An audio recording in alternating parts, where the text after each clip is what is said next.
انہاں دے بعد ذاکر علی محمد جناب سید علی حیدر شاہ صاحب آپ کو والا ذکر محمد و آل محمد بیان کرے سن اور آج برآمدگی تبور شبیہ جناب مسلم ابن عقیل علیہ السلام دی تمام احباب میں شرکت دی پرزور امید ہے اپنے اپنے دعوت دی قبولیت فرش عذاب آواز سے بلند صلوات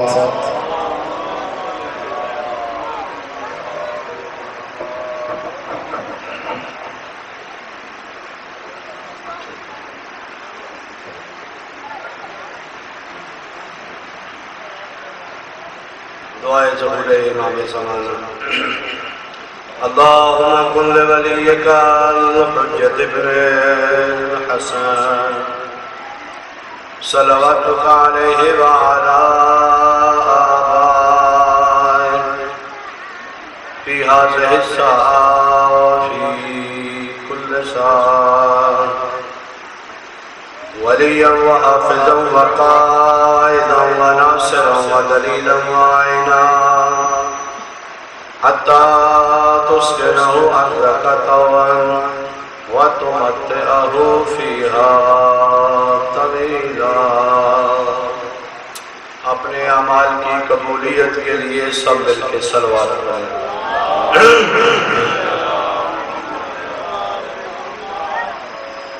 اعوذ باللہ من الشیطان الرجیم بسم اللہ الرحمن الرحیم بارئ الخلائق اجمعین باعث الانبیاء والمرسلین والصلاة والسلام على خاتمهم وأفضلهم أبي القاسم محمد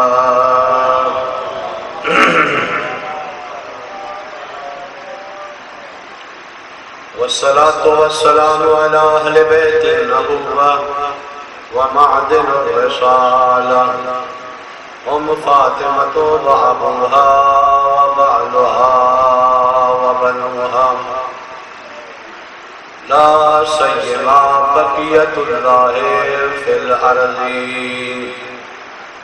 روحي له الفداء ولعنة الله على أعدائهم أجمعين من الآن إلى قيام يوم الدين.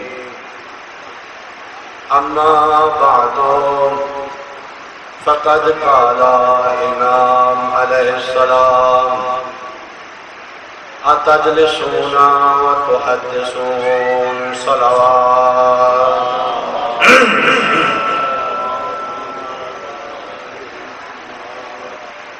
گرامی کا سامعین اور میرے بزرگوں اور جوان دوستوں، آپ کی خدمت میں معارف اہل بیت کو احیاء کرنے کے طریقے بیان کیے جا رہے ہیں کہ ماہ محرم یہ ظرف ہے، جس طرح ماہ رمضان ظرف قرآن ہے، اور ماہ رمضان کی ساری عظمت یہ ہے کہ اللہ نے اس مہینے میں قرآن کو نازل کیا. اور اسی طرح ماہ محرم ظرف شہادت حسین ابن علی ہے، اور محرم کی عظمت فضیلت وہ اسی وجہ سے ہے کہ اس میں عاشقان الہی کی شہادت کے ایام ہیں. تو اس لیے ہمیشہ ظرف کی قدر وہ مظروف کی وجہ سے ہوتی ہے، کیونکہ اللہ نے ماہ مبارک رمضان میں قرآن اور نورانی تعلیمات کو نازل کیا، تو قرآن کی برکت سے اللہ نے ماہ رمضان کو شرف بخش دیا. اور ماہ محرم میں بھی، کیونکہ عاشقان الہی کی شہادت کے ایام ہیں، یہ شہادت عاشق الہی کی وجہ سے اللہ نے ماہ محرم کو پوری دنیا میں شہرت عنایت کر دی۔ تو ظرف محرم مظروف وہ دین اسلام ہے، وہ قرآن ہے، وہ معارف اہل بیت ہے۔ تو کل آپ کی خدمت میں جو بیان کیا کہ ائمہ علیہ السلام نے قرآن کو کتنی عظمت بخشی، دین کو کتنی اہمیت دی، اور اسی قرآن اور دین کے لیے رسول اکرم کے مدینہ کو چھوڑا، اور امام نے یہ بیان فرمایا لم یستقم ان کان دین محمد لم یستقم الا بقتلہ فیصف دینی، فرمایا کہ اگر دین محمد میری شہادت کے بغیر نہیں بچ سکتا، نہیں بیمہ ہو سکتا، تو فرمایا کہ میں حسین اپنے خانوادے کے ساتھ آمادہ ہوں اس دین کی حفاظت کے لیے، اور فرمایا میں اپنی شہادت دوں گا، میں اپنی بہن کی چادریں دوں گا، لیکن دین خدا کو، تعلیمات قرآن کو، معارف اہل بیت کو احیاء کروں گا۔ دنیا والے قیامت تک دیکھیں گے کہ میں ایسا فارمولہ بتا کے جاؤں گا کہ اگر کسی معاشرے میں دین کی اقدار کے اوپر حملہ ہوگا تو جو بھی حسینی تعلیمات کا وارث ہوگا وہ اپنی گردن تو کٹا دے گا، لیکن دین کے اوپر آنچ نہیں آئے گا۔ نعرہ تکبیر، نعرہ رسالت، نعرہ حیدری، آواز بلند تر سلوات۔ اس لیے حسینیوں کو اگر پہچاننا ہے تو حسینی لنگر کھانے میں نہیں پہچانے جائیں گے، دوسری چیزوں میں آپ حسینیوں کو نہیں پہچانیں گے، لیکن حسینیوں کو پہچاننا ہے تو پھر دین کے اوپر اگر کوئی مشکل بنے گی تو جو حسین کا حقیقی وارث ہے وہ جو کھڑا ہوگا دین کے دفاع کے لیے۔ اور میں پہلے بھی آپ کی خدمت میں بھی بیان کر چکا کہ بڑے بڑے صحابہ زادے تھے، لیکن ایک نبی زادہ تھا۔ صحابہ زادے انہوں نے دیکھا کہ ہمارا مفاد نہیں ہے، ہمیں کوئی یہاں سے مال غنیمت نہیں ملے گی، ہمیں کوئی مال و دولت نہیں ملے گی، لیکن یہاں پہ جو قربانی دی کس نے دی؟ جو وارث دین تھا، جو وارث قرآن تھا۔ تو یہاں فرق ہے نبی زادے میں اور صحابی زادہ میں۔ اگر کوئی مشکل ہو تو وہ وہاں پہ کام نبی زادے آتے ہیں، صحابی زادے نہیں آتے۔ اس وجہ سے یہ دین، ابھی آپ دیکھیں گے کہ زیادہ تر سادات ہیں کہ جو دین کی خدمت کرتے ہیں۔ پاکستان میں بھی دیکھیں آپ ہیں، دوسرے بھی بزرگوار ہیں، لیکن جن میں خون حسین ہے ان کے اندر یہ دین کی طرف زیادہ ہے۔ امام خمینی رحمت اللہ علیہ سرزمین ایران میں جب دیکھا کہ وہاں پہ دین کو ہے، اس نے اپنی کتاب لوح محفوظ میں لکھا، لوح ایام میں لکھا کہ ایک پہلے ملک سے سفارتکار ایران میں گیا ہوا تھا شہنشاہ کے زمانے میں، جب وہ آیا اور میں نے اس کی جگہ پہ جانا تھا تو میں نے اسے پوچھا کہ بھائی ایران کے حالات بتاؤ کیسے ہیں؟ تو وہ کہنے لگا کہ بھائی میں نے جو حالات دیکھے ہیں شہنشاہ کے زمانے کی بات کر رہا ہوں کہ وہاں زبان پہ تو حسین حسین ہے، لیکن کردار میں اور اخلاق میں حسین نہیں ہے۔ کہا کہ میں نے وہاں لوگوں کی زندگیوں میں تضاد دیکھا ہے کہ زبان سے حسین کہتے ہیں لیکن اعمال سے وہ حسینی نظر نہیں آتے۔ تو کہا کہ یہ مجھے بڑا تعجب ہوا، محرم میں بڑے اخراجات کرتے ہیں، بہت نیازیں دیتے ہیں، اگر آپ زائرین ہیں گواہی دیں گے اس چیز کی کہ وہاں پہ انقلاب اسلامی کے بعد مفصل لنگر کا انتظام حکومت اسلامی کرتی ہے، چاول باقی چیزیں گھی اور یہ ساری چیزیں وہاں پہ حکومت اسلامی سپلائی کرتی ہے، اور وہاں پہ سب نے، بچوں نے، خواتین نے، بزرگوں نے، جوانوں نے عزاداری کے بعد اسی امام بارگاہ کی بیسمنٹ میں باقاعدہ ٹیبل لگے ہوتے ہیں اور مفصل طریقے سے لحاظ کا اہتمام ہوتا ہے۔ یہ انقلاب اسلامی کی برکت۔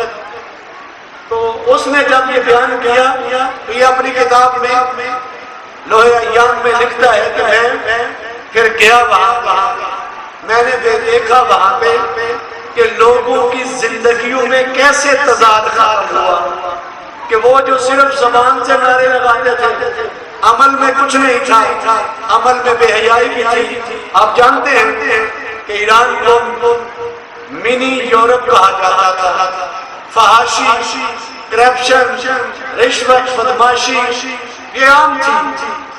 یہ انور مسعود صاحب بہت بڑے رائٹر یہ لکھتے ہیں کہ میں نے پھر وہاں پہ خود نظارہ کیا اور میں نے دیکھا کہ یہ فرزند حسین وہاں پہ آیا، اس نے انسانوں کی اس طرح تربیت کی کہ وہ جو نام صرف حسین کا لگاتے تھے، حسین کا کردار بھی ان کی روحوں میں پیدا ہو گیا۔ تو حسینی نظام کب آتا ہے؟ حسینی نظام صرف شعار سے نہیں آتا، صرف بزم سے نہیں آتا، صرف قصائد پڑھنے سے نہیں آتا۔ حسینی نظام کے لیے شعار سے بڑھ کر کردار حسینی بنانا پڑتا ہے۔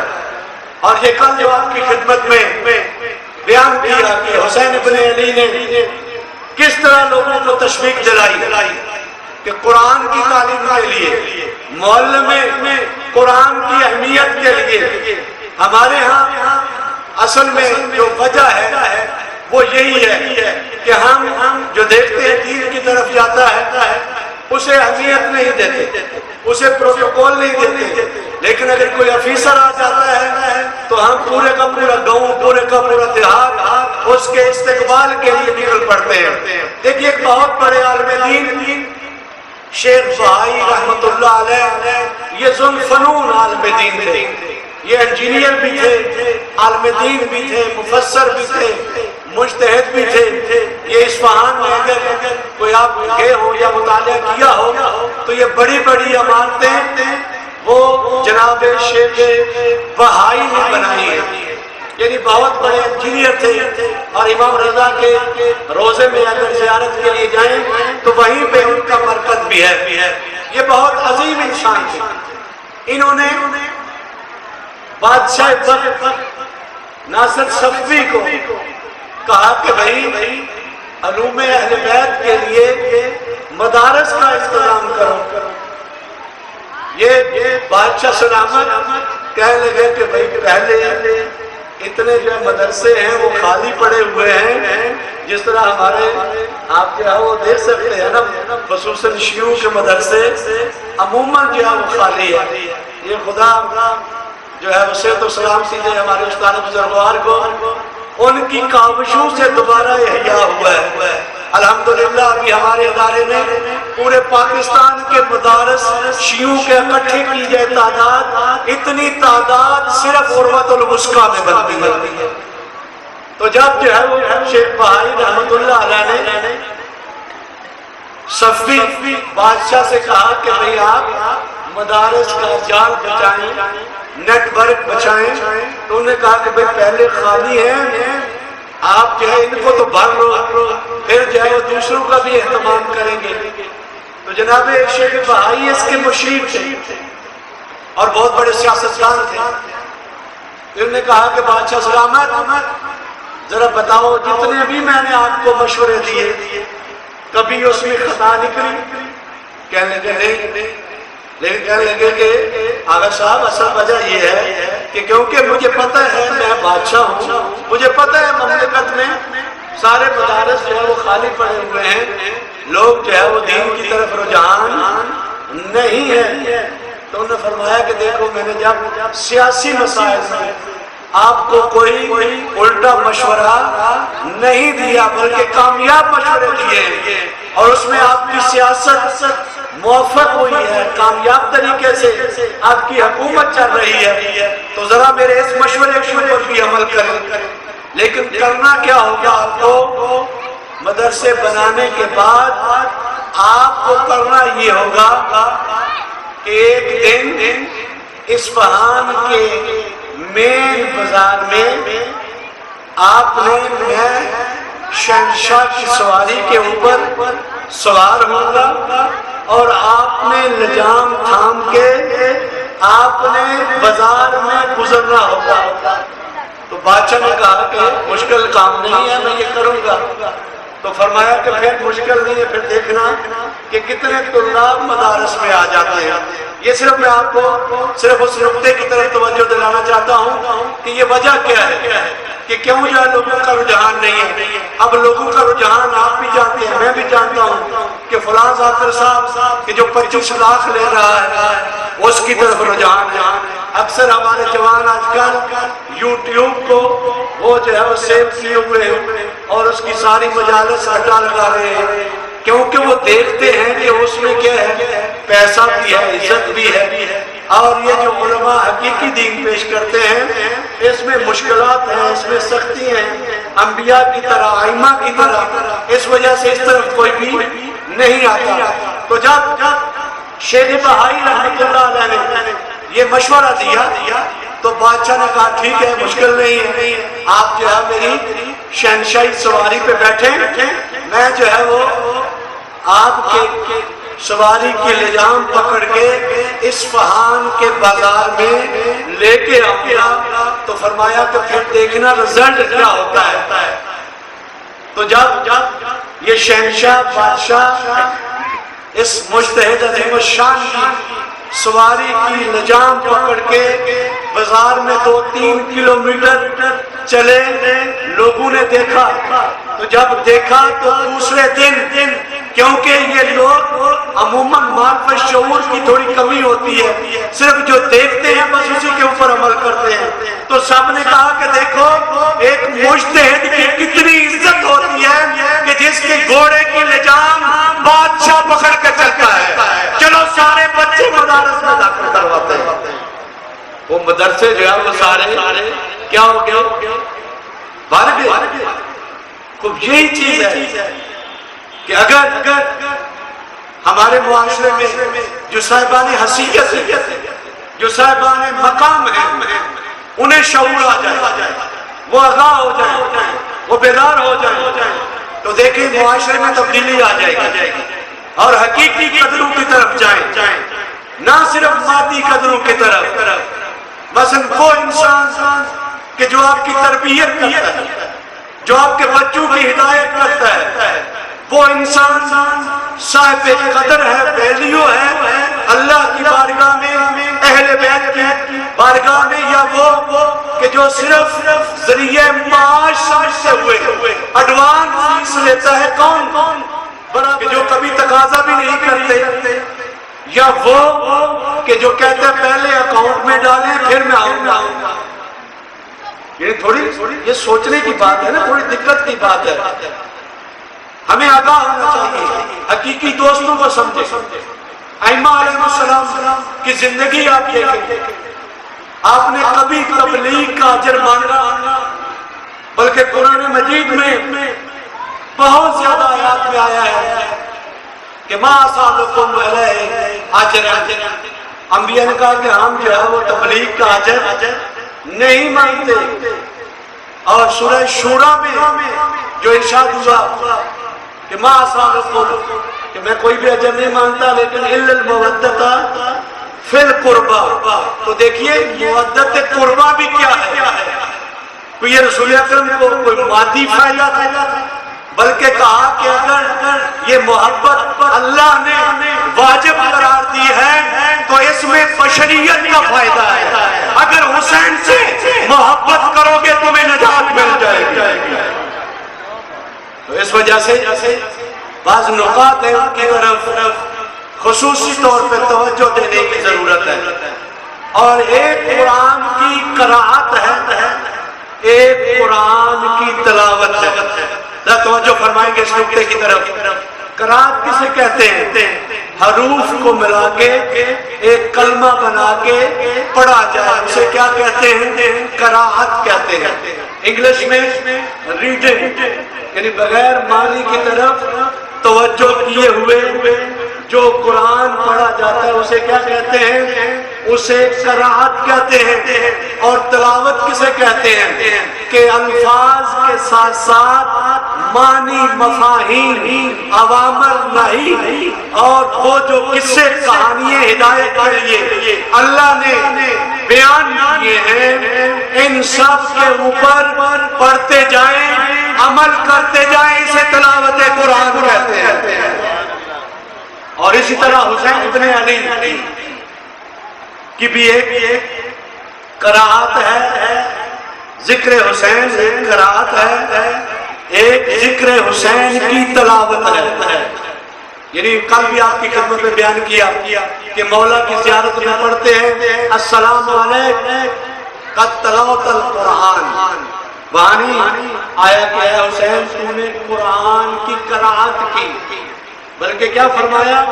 کیا حسین تو وہ ہے کہ جس نے قرآن کی تلاوت کی؟ تلاوت وہ ہوتا ہے کہ جو بھی کلام پڑھے انسان اس کی تباہ کرے، اس کی پیروی کرے۔ اگر اللہ نے حکم دیا ہے اس کو بجا لائے، اگر اللہ نے منع کیا ہے اس سے رکے، قیامت والی آیات سے خوف پیدا ہو، جنت والی آیات سے انسان کے اندر ولولہ پیدا ہو۔ اور اسی طرح اگر کہا ہے کہ محمد اور آل محمد اسوہ ہے تو ہمارے اندر یہ جذبہ پیدا ہو کہ ہم اللہ کو رول ماڈل قرار دیں، اپنی زندگی بسر کرنے کے لیے حسین کو اسوہ قرار دیں۔ تو دیکھیے حسین کے محرم میں بھی ایک قرأت ہے، ایک تلاوت ہے۔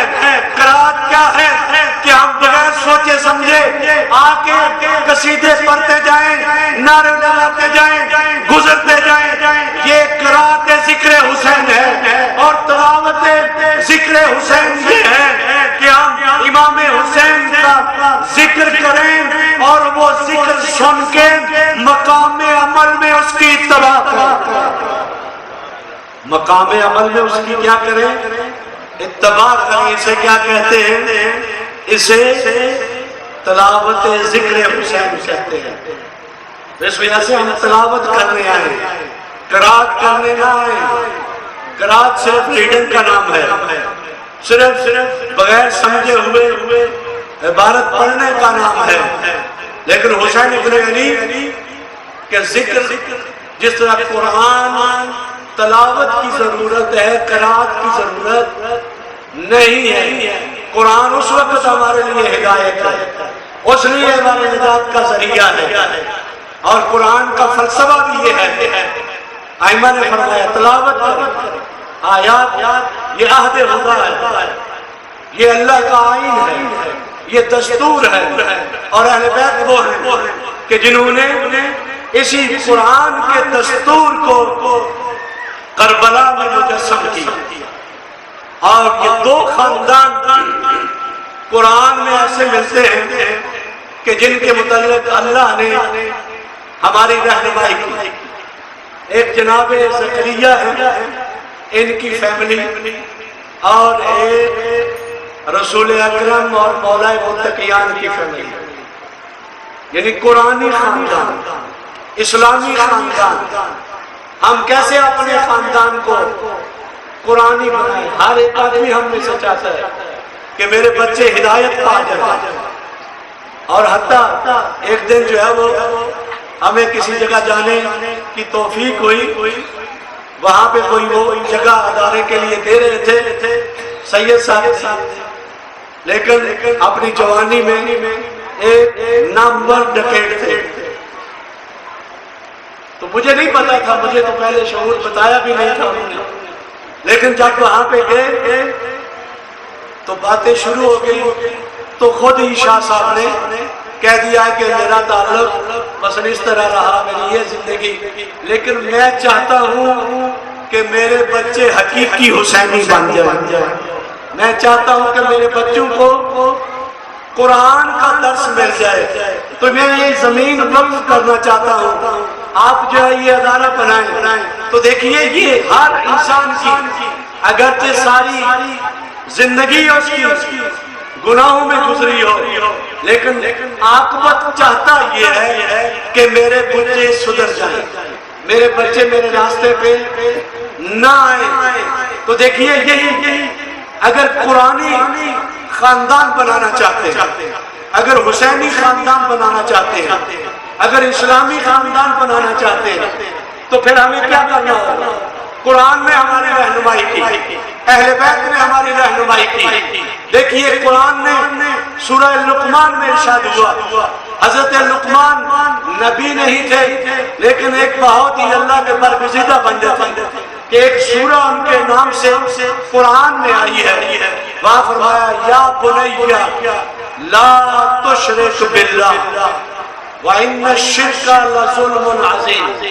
یہ جناب لقمان کہہ رہے ہیں کہ سب سے پہلے سیڑھی اگر اپنے خاندان کو قرآنی بنانا چاہتے ہو، اسلامی بنانا چاہتے ہو، تو فرمایا سب سے پہلا زینہ خاندان کو بنانے کے لیے وہ کیا ہے کہ اپنے گھر کو شرک کی تعلیمات سے پاک کر دو.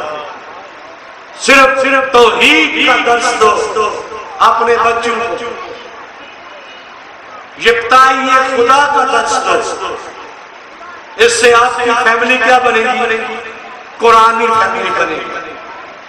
اور اس کے بعد قرآنی خاندان جو ہے وہ بنانے کے لیے جناب لقمان نے فرمایا یا بنیا اقم الصلاۃ. فرمایا اے میرے بچے اگر تم الہی خاندان کے فرد رہنا چاہتے ہو، فرمایا کہ تم نماز برپا کرو. اور پھر کہ کیسے زندگی گزارو، زندگی کی کیسے محافظت کرو. اور فرمایا امر بالمعروف کرو، جو حسین ابن علی نے احیا کیا.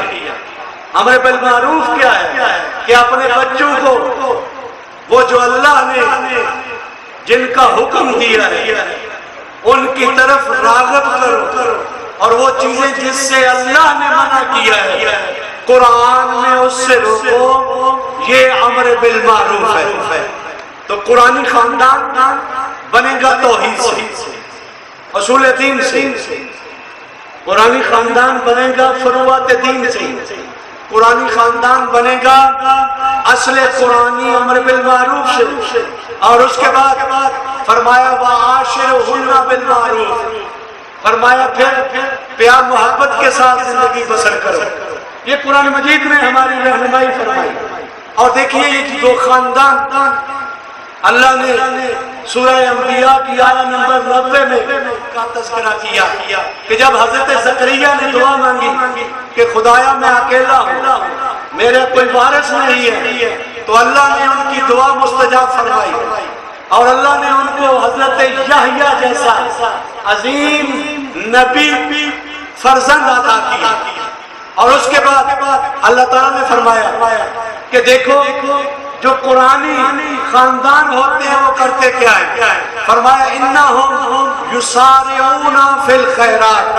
فرمایا کہ جو دیندار لوگ ہوتے ہیں وہ اچھائی کو برپا کرنے کے لیے، وہ ذکر حسین کو برپا کرنے کے لیے، مجالس سید الشہداء کا تذکرہ برپا کرنے کے لیے وہ خیرات میں سستی نہیں کرتی، جلدی کرتے ہیں. یعنی وہ سارے مغفرت من ربکم، یعنی جو خاندان قرآنی ہے، دیکھیے ہے نا باقی بھی ہمارے جیسے خاندان، وہ جو ہے وہ کبھی 11ویں شریف کا بھی ختم نہیں دلاتے. ہمارے ہاں تو 11ویں نہیں ہے، ہمارے ہاں حاضری ہے، تو حاضری کا بھی ختم نہیں دلاتے. لیکن یہاں پہ قرآن کہہ رہا ہے کہ اگر دیکھنا چاہتے ہو کہ ایک قرآنی خاندان کیسا ہے، ایک اسلامی خاندان کیسا ہے، ایک حسینی خاندان کیسا ہے، تو فرمایا یسارعون فی الخیرات، وہ اچھائی کے کام میں، وہ بلائی کے کام میں، وہ نیکی کے کام میں حسین ابن علی کی سیرت کے اوپر چلتے ہوئے اپنا مال اللہ کی راہ میں انفاق کر دیتے ہیں. اور اس کے بعد فرمایا کہ یہ اللہ کے لیے، رغبت کے لیے، شوق کے لیے کام انجام دیتے ہیں، اللہ سے امید رکھتے ہوئے، ثواب کی امید رکھتے ہوئے، جنت کی امید رکھتے ہوئے یہ کام انجام دیتے ہیں.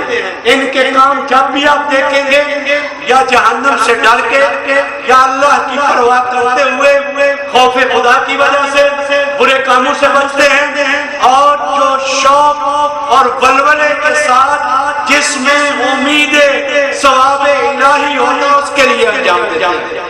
یہ پہلا خاندان کہ جو اللہ نے قرآن میں ذکر کیا، اور دوسرا خاندان وہ خاندان سیدہ ہے، وہ سلام اللہ علیہ بی بی بطول کا خاندان، کہ جس کے متعلق آیہ طہر میں ارشاد ہوا وَيُطْعِمُونَ الطَّعَامَ عَلَىٰ حُبِّهِ مِسْكِينًا وَيَتِيمًا وَأَسِيرًا.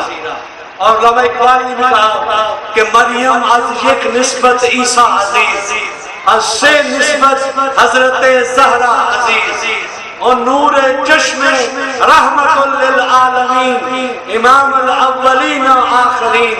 پھر اس کے بعد کہا بانوئے تاجدار حلاتا، مرتضی مشکل کشا. یعنی علامہ اقبال نے عظمت جناب سیدہ بیان کی، آپ کے گھر کی عظمت بیان کر کے کہا کہ دیکھو مریم ایک نسبت سے عزیز ہے کہ ایک بیٹا نبی، ایک نبی، ایک بیٹا معصوم.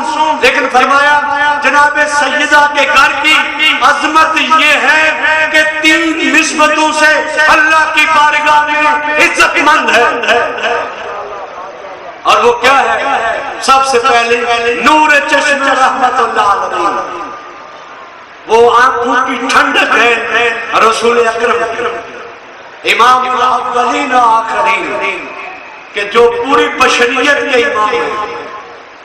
اور اس کے بعد سورہ طہر دیکھیں علامہ اقبال نے کیا بیان کیا کہ بانوئے تاجدار حلاتا، یعنی یہ حلاتا علی الانسان حین من الدار، یہ کس کا تاج بن کے آیا؟ یہ علامہ اقبال نے بتا دیا کہ یہ تاج آگے سجائے اس دنیا میں علی بن ابی طالب کی خلافت میں. یعنی یہ تاج سورہ حلاتا، یہ امیر المومنین کے سر کے اوپر یہ تاج روحانی اور مانوی سجا ہے. تو یہاں پہ اللہ نے یہ قرآنی خاندان کا تذکرہ کیا. وَيُطْعِمُونَ الطَّعَامَ، فرمایا یہ خاندان کیسا ہے کہ یہ اطعام کرتا ہے، یہ انفاق کرتا ہے اللہ کے لیے، اللہ کی محبت کی خاطر. کوئی انہیں لالچ بھی نہیں ہے، نہ جنت کا لالچ، نہ جہنم سے ڈر کے لیے، بلکہ صرف علی وجہ اللہ، صرف اخلاص الہی کی خاطر. یہ جو ہے نہ رغبت کے لیے کرتے ہیں، نہ ہی خوف کے لیے. اور مولا نے خود مولا حسین سے بھی روایت ہے، امیر المومنین سے بھی روایت ہے، فرمایا کہ میں عبادت جہنم کے ڈر سے نہیں کرتا، نہ ہی جنت کے لالچ کے لیے کرتا ہوں، بلکہ خدا میں نے تمہیں اہل عبادت پایا ہے فوجدتم اہل العبادت فعبدتم، میں نے آپ کو اہل عبادت پایا ہے اس لیے تیری بندگی کرتا ہوں. تو یہ دوسرا گران. اور دیکھیے روزہ رکھتے ہیں اور لوگوں کو بتایا کہ جب بھی تمہاری مشکل آ جائے، جب بھی پریشانی آ جائے تو منت مان، نظر کرو، اور وہ مشکل جب ادا ہو جائے تو پھر جو آپ نے ہدیہ نیت کیا ہے اسے اللہ کی راہ میں خرچ کرو. آپ جناب سیدہ منت مانتی ہیں. وَيُتِمُونَ الطَّعَامَ، منت مانتی ہیں، اور پھر افطاری کا ٹائم ہو جاتا ہے، مسکین آتا ہے، یتیم آتا ہے، اسیر آتا ہے. دیکھیے یتیم تو مسلمان ہو سکتا ہے، مسکین بھی ہو سکتا ہے، لیکن یہ اسیر کیا تھا؟ تو دیکھیے اہل بیت نے یہ بتا دیا کہ اگر کافر بھی ہو اور قیدی ہو، اگر سوالی بن کے آ جائے کبھی بھی خالی نہ لوٹانا. یعنی یہ حسین ابن علی کا گرانہ ہے، یہ قرآنی گرانہ ہے. تو دیکھیے قرآن اور قرآنی گرانہ اور اہل بیت کا گرانہ جنہوں نے مجسم قرآن کیا، انہوں نے لوگوں کو اس گرانے نے توحید کا درس دیا. اس گرانے نے لوگوں کو فروعات دین، اقامہ نماز، اقامہ حج، اقامہ زکوٰۃ، اقامہ امر بالمعروف اور امر بالمعروف ایسا کیا کہ اپنی نسل ساری قربان کر دی، لیکن محافظ دین اصل قرآنی امر بالمعروف کو زندہ کیا. تو اگر ہمارے معاشرے میں امر بالمعروف جو اصل قرآنی ہے، جو ہر قرآنی خاندان کی اساس اور بنیاد ہے، اگر اس کا پیغام معاشرے میں چلا گیا تو ہر گھر قرآنی ہو جائے گا، ہر گھر حسینی ہو جائے گا. ہماری خواتین محجبہ ہو جائیں گی، پردے دار ہو جائیں گی. یہ کیسی عزادار خواتین ہیں کہ بی بی زینب کو روتی ہیں لیکن سنت بی بی زینب پردہ نہیں کرتی. یہ کیسے عزادار ہیں کہ حسین ابن علی کو سینہ زنی کرتے ہیں، خونی ماتم کرتے ہیں، لیکن کیسے عزادار ہیں کہ جو میرے مولا نے کربلا میں اعمال انجام دیے، نماز خوف کہ تیروں نیزے یہ آ رہے ہیں، مولا 2 رکعت نماز اشد خوف میں ادا کر رہے ہیں. تو یہ کیسے عزادار ہے کہ امام حسین نے تو نماز وہاں پہ پڑھی لیکن ہم عاشورہ کے دن بھی نماز نہیں پڑھتے.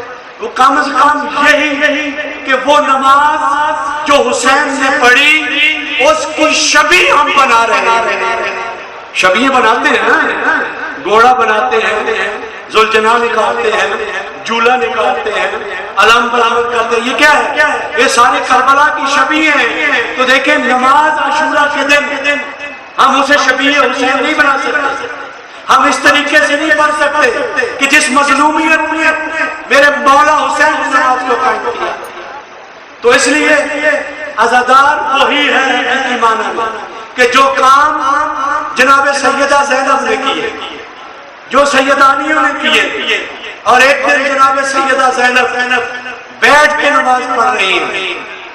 میرے مولا امام زین العابدین نے یہ پوچھا، پھوپھی اماں انت عالمۃ الغیب، میں یہ بیٹھ کے واجب نماز؟ تو وہاں پہ جناب سیدہ رو پڑی اور رو کے کہا، بھتیجے تمہیں پتہ ہے کہ یہ شامی بہت تھوڑی غذا دیتے ہیں، میرے بچوں کا پیٹ شیر نہیں ہوتا، میں اپنا حصہ بھی ان کو دے دیتے ہیں. اور میں نحیف ہو گئی ہوں، میں بہت کمزور اس وجہ سے ہو گئی. نماز تہجد کبھی جناب سیدہ کی وہ قضا نہیں ہوئی. تو دیکھیے یہ درس کربلا ہے، یہ وہ درس ہے کہ جو ہم نے جناب سید الشہداء سے لینے ہیں، جناب ثانی زہرا سے لینے ہیں. اور مختصر کروں، ذاکر صاحب تشریف لے آئے، اس کا نفٹی لگائی ہے کہ حسین ابن علی کو کوفے نہیں آنے دینا. اس طرف میرے مولا منزل اشراف میں پہنچے ہیں تو آپ نے اپنے عزیز و اقارب، آپ نے مجاہدین کو حکم دیا کہ یہاں پہ بڑا صاف و زلال چشمے کا پانی ہے، اس سے سارے مشکیزیں بھرو، رستے میں کہیں ضرورت پیش آ سکتی ہے.